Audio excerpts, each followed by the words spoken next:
resilience. And that is a great word. And that's something that I talk about a lot. And I was thinking about, what am I going to say about resilience that I haven't said before? What examples can I give that I haven't given before? And I thought about, as I'm sitting here about to have breakfast with my family here, yeah, I thought about these guys, specifically these kids. And I thought about the definition of resilience is coming back from a difficult situation or toughness.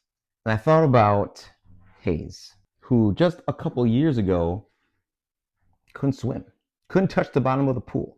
But what did he do? Every day he was out there with his brothers fighting to learn how to swim. Did he give up? No. He kept doing it, even though it wasn't pretty, even though it wasn't perfect. And finally, he figured it out. And now he can swim without a problem. He could touch the bottom of the pool. It's great. Tyson, learning how to ride a bike, learning how to shoot hoops like his big brothers. These kids are the definition of resilience because when they had an obstacle that was put in front of them, they didn't stop. They were tenacious about learning how to keep up with their bigger brothers, whether that was riding a bike, whether that was shooting hoops, whether that was learning how to swim. They didn't stop until they achieved their goal.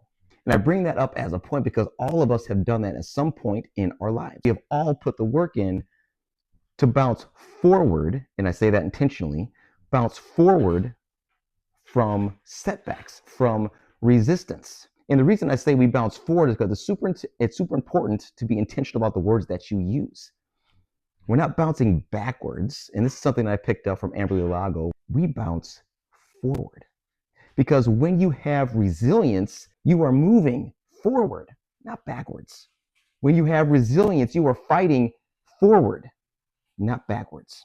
When you have resilience, you are continuously looking for improvements in yourself, in your situation, so you can move forward in your life.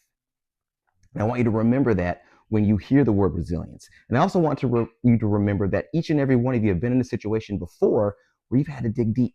You've had to pull out some things that you might not have even known were there, but you were able to do it. You were able to bounce back. You were able to move forward. You were able to do the things that you needed to do to get you through whatever was standing in front of you in your way. And that is resilience. Each and every one of you have that ability. Remember that next time that adversity strikes, because we know it is not a question of if it's going to happen. It's a question of when it's going to happen, because that's just life. But just remember, one of the tools that you have in your metaphysical backpack that you carry through life is resilience.